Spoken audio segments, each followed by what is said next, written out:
Başbakanın en uzun günü erken başladı. Niçin gözaltına alındınız? Yolsuzluk ve rüşvet operasyonuyla görevlendirilen polisler, ilkin Ekonomi Bakanı Zafer Çağlayan'ın oğlu Kaan Çağlayan'ın Ankara Yeni Mahalle'deki evine geldi. Ama ev babası Zafer Çağlayan'ın adına kayıtlıydı ve dokunulmazlığı vardı. Kaan polisleri kapıda görünce babasını telefonla uyandırdı. Zafer Çağlayan hemen İçişleri Bakanı Muammer Güler'e telefon etti. Güler şaşırdı. Olur mu öyle şey diyerek bürokratlarını aradı ve kötü haberi aldı. Kendi oğlunun evinde de arama vardı.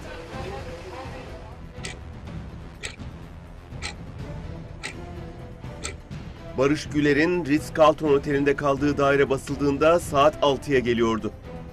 Eve organize şubeden bir amir ve 7 polis gelmişti. Güler'e savcılığın arama ve gözaltı kararını gösterdiler. Sizi gözaltına almaya geldik dediler. Güler önce inanmadı. Bekleyin bakanınızı arayayım dedi. Ama o an babasına ulaşamadı. Evindeki aramada kutular içinde deste deste döviz ve Türk lirası bulundu. Aynı saatlerde Ataşehir'deki Halk Bankası Genel Müdürlüğü binası basılmış, Genel Müdür Süleyman Aslan ve eşi de gözaltına alınmıştı. Rıza Sarraf'ın Kanlıca'daki yalısında, Fatih Belediye Başkanı Mustafa Demir'in Fatih'teki evinde, iş adamı Ali Ağaoğlu'nun Ataşehir'deki şirketinde de arama vardı.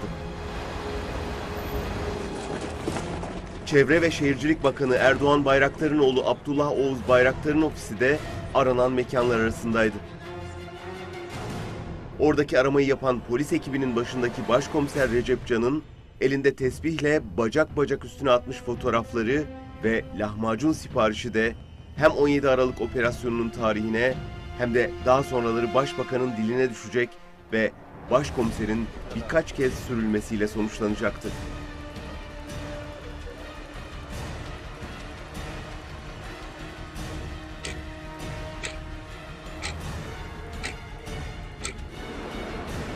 İstanbul Emniyet Müdürü Çapkın, İstanbul Mali Suçlarla Mücadele Şube Müdürü Yakup Saygılı'nın telefonuyla uyandı.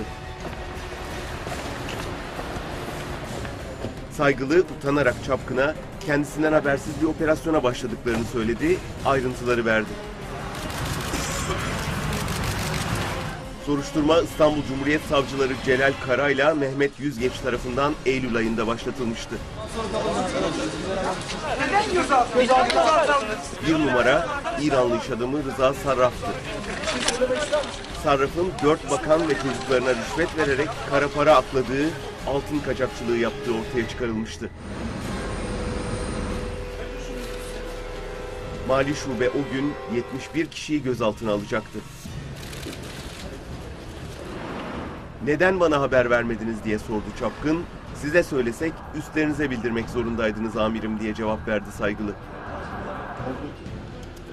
O zaman da operasyonu yapamazdık dedi.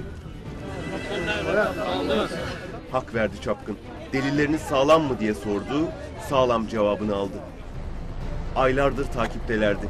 Rüşvet alışveriş sırasında çekilmiş fotoğraflar, görüntüler, dinleme kayıtları vardı. Çapkın kolay gelsin deyip telefonu kapattı. O sırada polis ekipleri bastıkları evlerde delil toplamaya ve takibe aldıklarını dinlemeye devam ediyordu. Şüphelilerin birbirlerini arayacaklarını tahmin edip hepsini dinlemeye almışlardı. Başbakan ve bakanları dahil.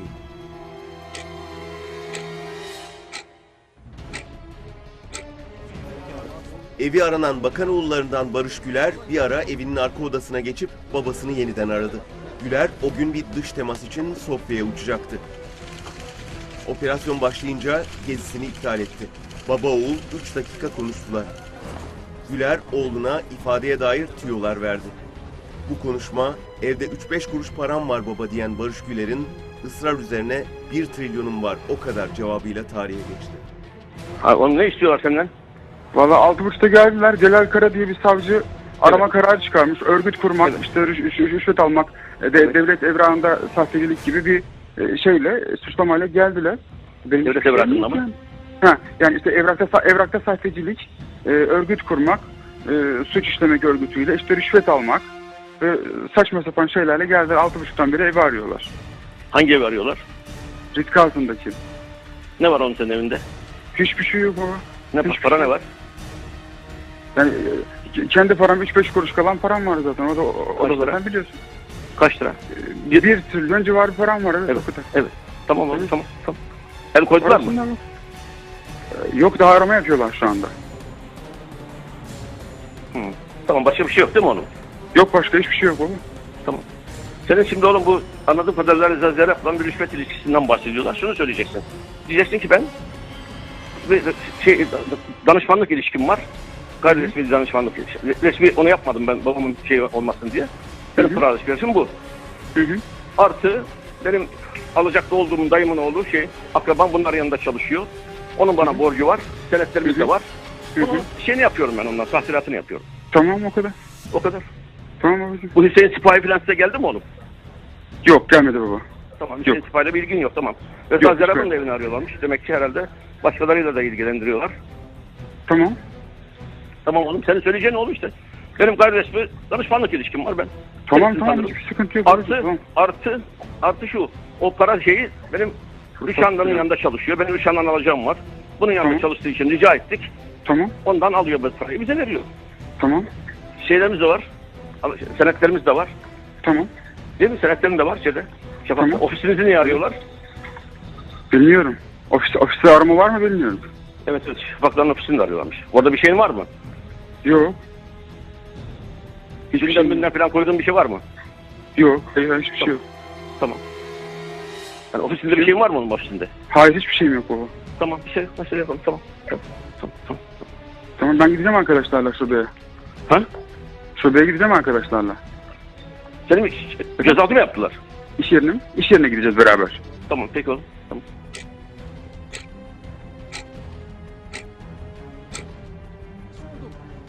Çevre ve Şehircilik Bakanı Erdoğan Bayraktar saat 6.54'te Mekansal Planlama Genel Müdürü Mehmet Ali Kahraman'ı aradı. Polis dinlemesine takılan bu görüşmede bürokratına "kaçabiliyorsan kaç" dedi. Mehmet Ali, seni polis alacak herhalde.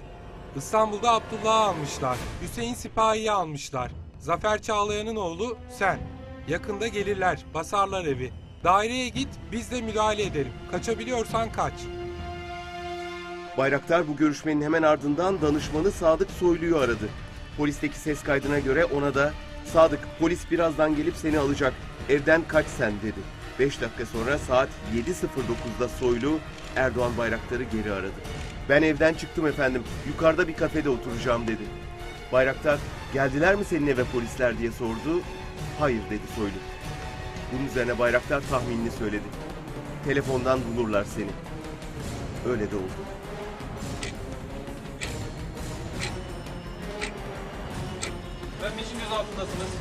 Türkiye o salı sabahına büyük haberle uyandı.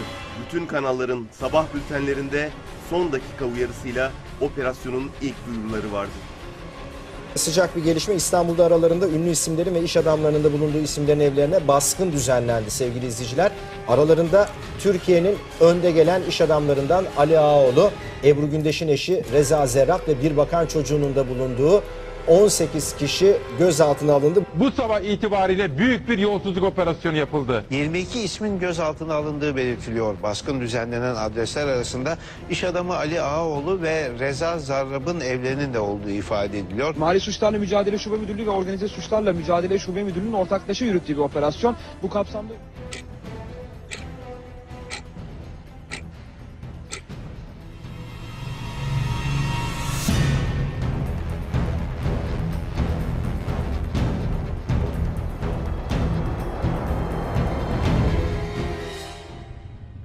Başbakan Erdoğan o sırada Ankara Subay Evleri'ndeki evindeydi. Normal programda 11 uçağıyla Konya'ya gidip Şebi Aruz törenlerine katılacaktı. Operasyondan haberdar olur olmaz asıl hedefin kendi çocukları ve onlar üzerinden de kendisi olduğunu anlamıştı. Hemen kızı Sümeyye'yi İstanbul'daki oğlu Bilal'in yanına göndermeye karar verdi. 9 İstanbul uçağına yetişmek için hazırlanan Sümeyye saat 8.01'de İstanbul Kısıklı'daki evde bulunan kardeşi Bilal Erdoğan'ı arayıp uyandırdı. 14 saniye süren bu görüşmeden hemen sonra saat 8.02'de Bilal'in telefonu yeniden çaldı. Bu kez arayan babasıydı ve Bilal hala uyku sersemiydi. Evet bu. İnşallah bir şeyler, operasyon falan yapıyoruz. Bu Ali Ağaoğlu, Reza Zarrab, işte bizim Erdoğan'ın oğlu, Zafer'in oğlu, Muammer'in oğlu falan. Şimdi bunları falan şu anda köylerinde aramalar yapıyor, onları şey yapmışlar. O bir daha söylesene babacığım. Diyorum ki bu Muammer Bey'in oğlu, Zafer'in oğlu, Erdoğan'ın oğlu, ve yanında Ali Ağaoğlu, Reza Zarrab gibi filan 18 kişi şu anda büyük yolsuzluk operasyonu şeyiyle şu anda evlerinde arama yapıyorlar falan. Evet. Tamam. Tamam. Şimdi diyelim ki senin elinde ne var ne yok, sen bunu çıkar. Bende Tamam mı? ne? Bende ne olabilir o senin para var kasada. Onu diyorum işte. Ondan sonra ben işini gönderiyorum kardeşini. Tamam mı? Kim gönderiyorsun?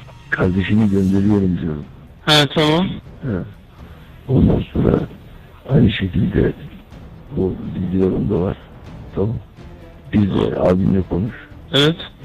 Onda var bir şey yok. Ona bak. Onu şey yapın. Bir yerde amcamla konuş. Evet.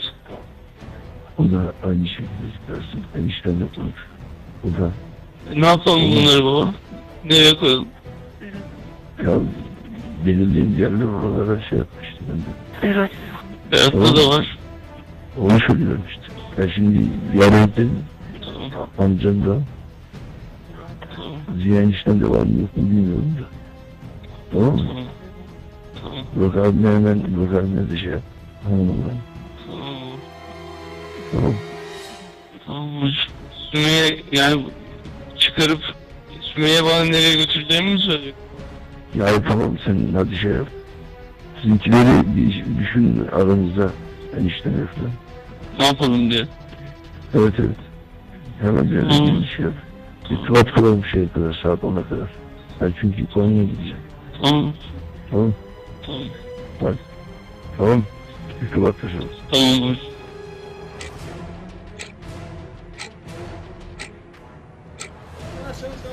Saat 8.30'da Haseki Eğitim Araştırma Hastanesi önünde telaş vardı. İçişleri Bakanı'nın oğlu Barış Güler sağlık kontrolüne getirildi. Getirilen araç hastane kapısına kadar yanaştırıldı. Güler girişte yüzünü sakladı. Oradan Çağlayan'a gittiler. Orada da bakanın ricası üzerine polisler Barış Güler'in koluna girmedi. Gözaltındaki diğer isimler bu ayrıcalıktan yararlanamadı. Çağlayan kaynıyordu. Mustafa Demir, Adnan Gürel, Rıza Sarraf ve en son olarak da Ali Ağaoğlu peş peşe getirildi ve sorgu için 7. kata çıkarıldılar. Savcılar onları orada bekliyordu.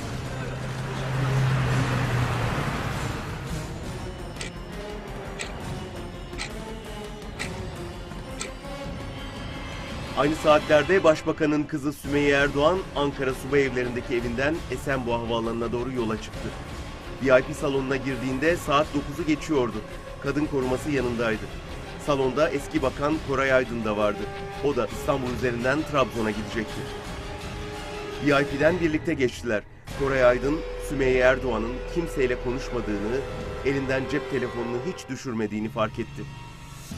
Sürekli cep telefonunun ekranına bakıyor, mesaj yazıyor veya haberleri takip ediyordu. VIP aracında da hep cep telefonuyla uğraştı. Sümeyye Erdoğan, TK 2123 sefer sayılı Türk Hava Yolları uçağının Business Class bölümündeki 1F koltuğuna oturdu. Uçak, gözaltı haberleriyle kaynayan İstanbul'a doğru havalandı.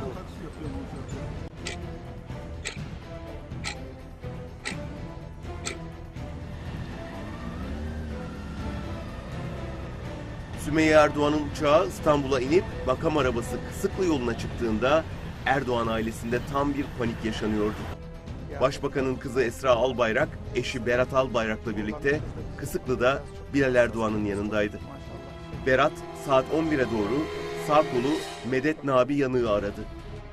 hayati bir konu olduğunu söyledi ve onu evrakları okunamaz hale getiren bir öğütücü cihaz almaya yolladı. Medet Nabi Yanık gittiği yerden Berat'ı aradı. Bu konuşmada polis dinlemesine takıldı. Abi selamünaleyküm. Peki sen neredesin Mehmet? Ben şimdi o şeydeyim abi, öğütücü aldığımız yerdeyim de. Ya orada var mı? Orada 5 para etmez. Ben ona niye para vereyim bir de? Adam gibi kaliteli bir şey al yani. Yabancı bir marka bir şey al. Büyük bir şey al yani. Tamam, büyük bir şey işte bu şey yapacağımız bu... Aynı marka alma bir kere. Bir kere kazık yedim. Aynı yerden bir daha niye kazık yiyeceğim? Niye oraya uğradın ki? Bir tane gitti uluslararası. Adam gibi bir marka al. Gidip saçma sapan 5 para etmez şey veriyor. Namussuz herif. Bunu Yerli değil mi bu? Yok bu yerli değil abi. Çin malı getiriyor. Bu neresiydi? Ne malıydı? Ya Çin malı oğlum ya. Evet.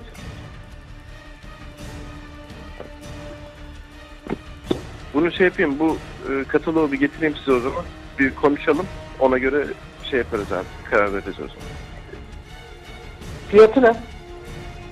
Bu size gönderdiğim 345 euro. Bizim aldığımız 80 euroydu. Yani burada farklı şeyler de var. Alman malı falan da var. Başka markalar da mı var? Bak tabii başka markalar da var.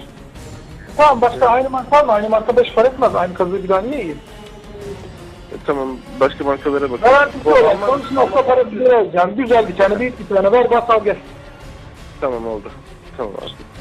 Güzel bir tane. Çıkabilir miyiz ya? Onları da bir Ne? bakalım. Duyuyor Buyurun musun? abi. Duyuyorum abi. Ama bir tane güzel bir şey al gel. Hadi çabuk çabuk hadi. Tamam oldu abi. Bundan bekliyorum. Bu konuşmanın ardından Bilal Erdoğan ve Berat Albayrak özel araçla Kısıklı'daki evden ayrıldılar. Esra evde kaldı. Saat 11'de Sümeyye de geldi. Öğütme makinesini beklemeye koyuldular. Gecikince Esra Medet'i arayıp sordu. Alo Medet, selamünaleyküm. Aleykümselam, hayırlı sabahlar efendim. Hayırlı sabahlar. Şeyi diyecektim Medet, o Buyurun. şeyi getirecektin ya. Onu alt kata şey yaparsan benim çalışma katına iyi olur. Alt kat. Ya bir daha taşımayalım, ben aşağıda çalışıyorum. Tamam. Tamam anlaşıldı efendim. Ben o makineleri aslında getirdim de 2 tane seçenek var. Onları Berat Bey'e gösterecektim. O da çıkmış. Şimdi kendisine ulaşınca bir bilgi vereyim. Ona göre ikisinden birini alt kata bırakırım inşallah. Bana söylesen Medet, ben şey yaparım onu. Ben karar veririm yani. Tamam anlaşıldı. Ben şu anda o zaman girişin oraya geleyim. Alt katı. Alt kata. Evet. Tamam, ben de ineyim aşağı. Tamam inşallah. Tamam.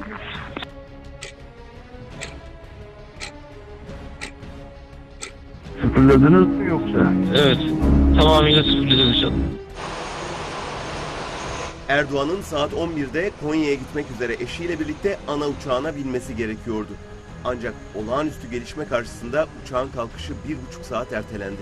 Başbakan saat 11.17'de Ankara'dan oğlu Bilal'i aradı. İşte meşhur sıfırlama konuşması orada dinlemeye takıldı. Selamünaleyküm. Şimdi Hasan abiyle falan bir araya geldik. Abim, Berat, amcam beraber. Ondan sonra bir şeyler düşünüyoruz. Bu arada bir fikir daha geldi Berat'a. Diyor, bir kısmını diyor Faruk'a diğer işle ilgili hemen vereyim diyor. Öbür paraları işlediği gibi işlesin, zaten konuşmuştunuz önceden. Onu yapalım mı? Hani ciddi bir miktarı o şekilde halledebiliriz. Olabilir. Tamam. Öbürü de bir kısmını da Mehmet Gül'le ortak işe olan başladığımız için bir kısmını al sende dursun. Projeler geldikçe oradan kullanırsın diye verelim biliyoruz. Yani böylelikle azaltıp geri kalanını da başka bir yere. Tamam işte onları şey yapın da. Tamam mı hocam? Neye geldi? Şimdi eve gelmiş. Şimdi buraya gelecek yani. Tamam hocam. Hallediyoruz bunu inşallah. Yani şey yapmanızda fayda var. Başka bir şey var mı? Tamamıyla sıfırlamanızda fayda var. Evet. Tamamıyla sıfırlayacağız inşallah.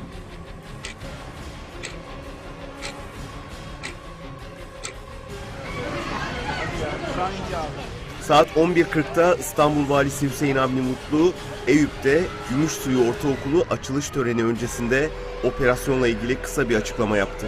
Adliyemizin şu anda yürütmekte olduğu bir çalışmadır. Dolayısıyla adli soruşturmanın devam ettiği bir aşamada daha detaylı bir bilgiyi paylaşma imkanımız adli açıdan mümkün değil.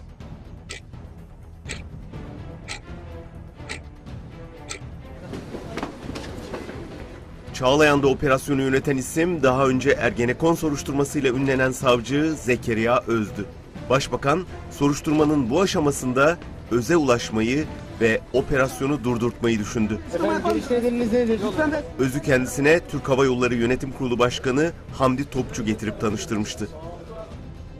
Topçu aracılığıyla mesaj iletmeyi düşündü ve bunu da Konya uçağına binmeden hemen önce oğlu Bilal'e söyledi.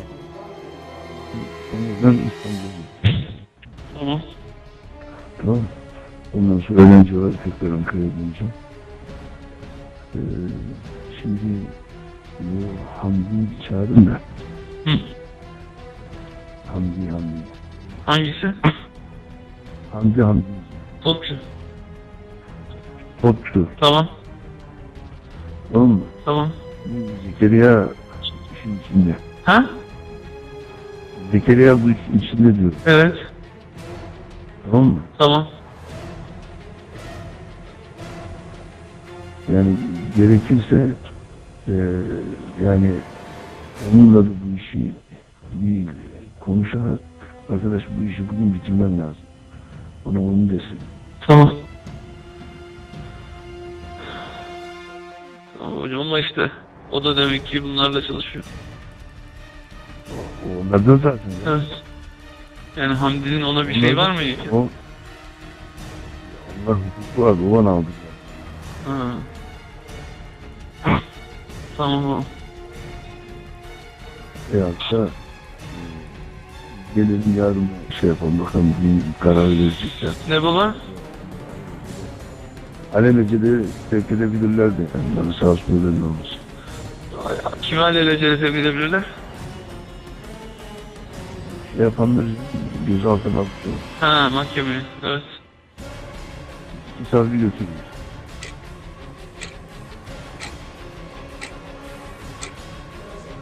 Bilal Erdoğan'ın telefonda Berat bir kısmını Faruk'a verelim diyor diye bahsettiği isim Ömer Faruk Kalyoncu'ydu. Bu konuşmadan kısa bir süre sonra Kalyoncu'nun yardımcısı Hakan Aslan'la Berat Albayrak'ın yardımcısı Medet Nami Yanık'ın konuşmaları dinlemeye takıldı. Bir garajda buluşma planı yapıyorlardı. Kardeşim. Hakan selamünaleyküm. Aleykümselam. Senin oraya geliyorum. Geliyorsun. Tamam. Yani yoldasın. Yoldayım. Şey yapalım. Bir kere hani garajda görüşmüştük ya, yine öyle görüşelim. Tabii. Sen bana yaklaşınca haber verir misin abi aşağı gelin? Tabii. Tamam inşallah. Peki abi. Hadi görüşürüz. Sağ olasın. Tamam, yolu biraz kısaltayım dedim de gerek yok. Normal yoldan geleyim. Tamam abi. Bir 5 dakika falan Allah nasip ederse oradayım. Tamam. Sen asansörle beraber aşağıya in istersen. Tamam. Ben direkt garaja girerim. Tamam. Hadi görüşürüz. Tamam abi. Görüşürüz. Tamam kardeşim.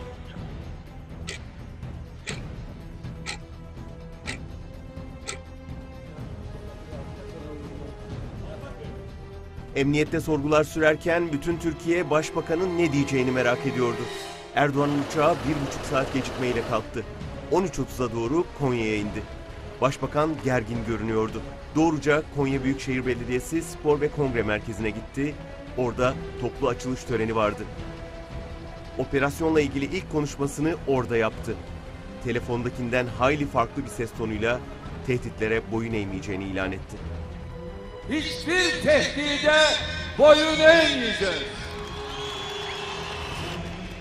Kardeşlerim, istedikleri kadar çirkin yollara tevessül etsinler. İstedikleri kadar kirli ittifakların içine girsinler. Buradan, Konya'dan bir kez daha tekrar ediyorum. Türkiye'de artık söz milletindir, karar milletindir, yetki milletindir.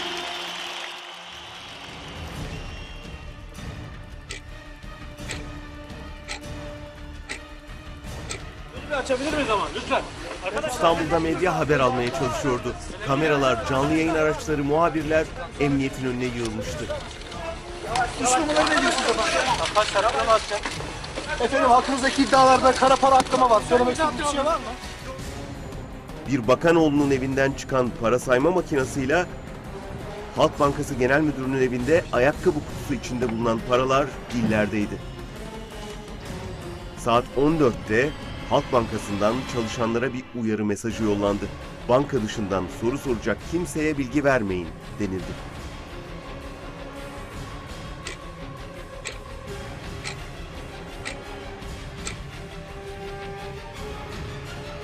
Bilal Erdoğan babasının isteği üzerine Türk Hava Yolları Yönetim Kurulu Başkanı Hamdi Topçu'nun yanına gidip onunla görüştü.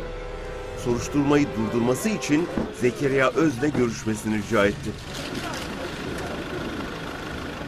Topçu'nun Öz'den alıp kendisine ilettiği cevabı hemen telefonda babasına söyledi. Erdoğan hala Konya'daki törendeydi. Ha hocam, şimdi Hamdi Bey'in yanından çıktım. Akşam 6'da görüşecekler. Altı geç olur ya. Alo. 6 diyorum, geç olur aslında. 6'da onlar işi bitirmiş olur. Ha? 6'da onlar işi bitirmiş olur. Telefonda haberim yok demiş. Hı? Haberi yokmuş, bir de dosya doluymuş. Ya yalan söylüyor tabii ya. Hem haberim yok diye dosya dolu diyor. Nasıl oluyormuş? İşte dosya demek önüne gelmiş sabah köründe herhalde. Ne demek istiyorsa artık. Hem haberim yok diyor, hem dosya dolu diyor. Evet, evet. Sen şeye mi gitmiştin? Bunlara mı gittin? Evet, evet. Keşke gitmeseydin. Ne yapayım baba yani, başka yerde buluşsan yine gider. Yanlış oldu.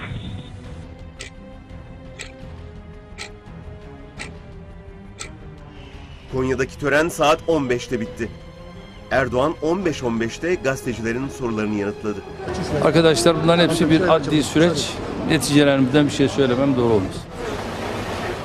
Bu konuşmadan sonra yabancı konuklarıyla görüşeceği Dedeman Oteli'ne geçti. Otelden saat 15.39'da yeniden Bilal'i aradı. Artık telefonda konuşurken daha temkinliydi. Sana yer verdiğim görevler tamam mı? İşte akşam bitirmiş oluyoruz. Bir kısmını hallettik. Berat'la ilgili olan kısmını hallettik. Şimdi Mehmet Gür'le ilgili olan kısmı herhalde önce halledeceğiz. Geri kalanını da artık karanlık olunca halledeceğiz.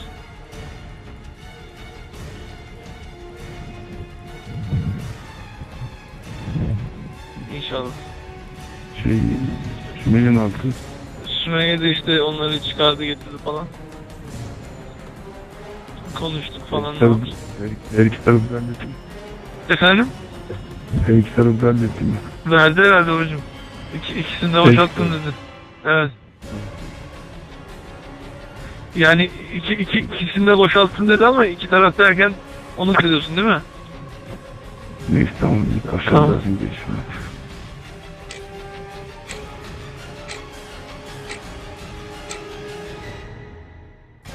Başbakan Konya Dedeman Otel'de önce Lübnan Başbakanı ve Irak Meclis Başkanı ile buluştu.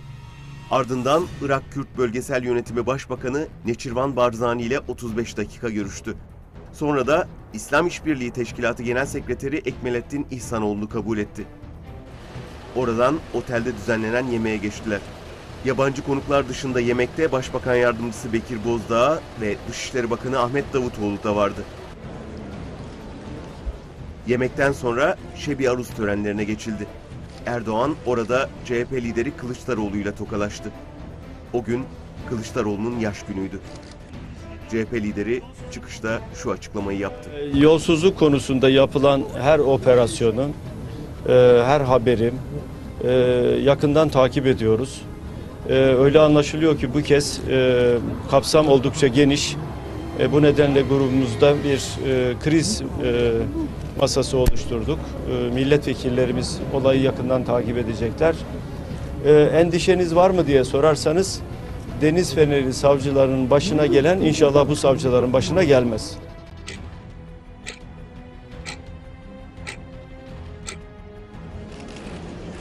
Başbakanın Konya'da Şebi Aruz törenlerini izlediği saatlerde Adalet Bakanı Sadullah Ergin, belediye başkan adayı olduğu Hatay'da seçim çalışması yürütüyordu. Gelişmeler üzerine hemen HSYK'yı toplantıya çağırdı. Hedef, soruşturmayı yürüten savcılardı. Ergin Ankara'ya gelirken Fox TV, HSYK'nın toplantı halinde olduğu haberini verdi. Adalet Bakanı'nın Sadullah Ergin'in acilen Ankara'ya döndüğü söyleniyor. Bunu ben nasıl okumalıyım? Bir, gerçekten soruşturma ile ilgili bilgi mi alınacak, yoksa Deniz Feneri'nde bazı olaylar vardı. Yani savcıların görevden alınması vesaire gibi. Bunu nasıl okumalıyız? Bu son dakikayı paylaşır mısın? Şimdi çok önemli bir gelişme. Şundan dolayı seçim bölgesi olan Hatay'dan Adalet Bakanı bugün apar topar Ankara'ya geçti ve HSYK kurulundaki üyelerle görüştüğü iddia ediliyor. Bunun üzerine Bugün Gazetesi editörü Yavuz Aslan Twitter hesabından şunu yazdı. Fox TV editörlerinden Ercan Gün canlı yayında HSYK'nın toplantı halinde olduğunu söyledi. Savcılar görevden alınabilir. Bakan Ergin çıkışta HSYK üyeleriyle görüştüğü iddialarını yalanladı. Kendi odamda 1 saat çalışıp ayrıldım dedi. O ayrılırken Cumhuriyet Başsavcısı Turan Çolakkadı görevden alma haberlerini yalanladı, savcıların görevlerine devam ettiğini söyledi. Savcılar 1 ay sonra görevden alınacaktı.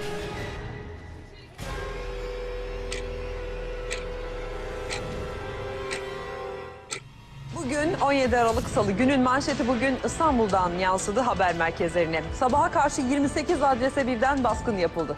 Yolsuzluk ve rüşvet operasyonunda 49 kişi gözaltına alındı. Gözaltı sayısı 49.56'ya çıkacak. Saat 8 sularında basının eline bilgiler geçmeye başladı. Çevre ve Şehircilik Bakanı Erdoğan Bayraktar'ın oğlu Abdullah Oğuz Bayraktar'ın da rüşvet, yolsuzluk, bakanların ismi geçiyor. Fakat buradan daha önemlisi miktar.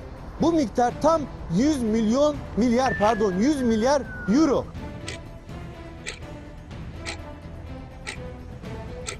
$30 milyon gibi bir miktar daha var. Sıfırladınız mı yoksa? Evet.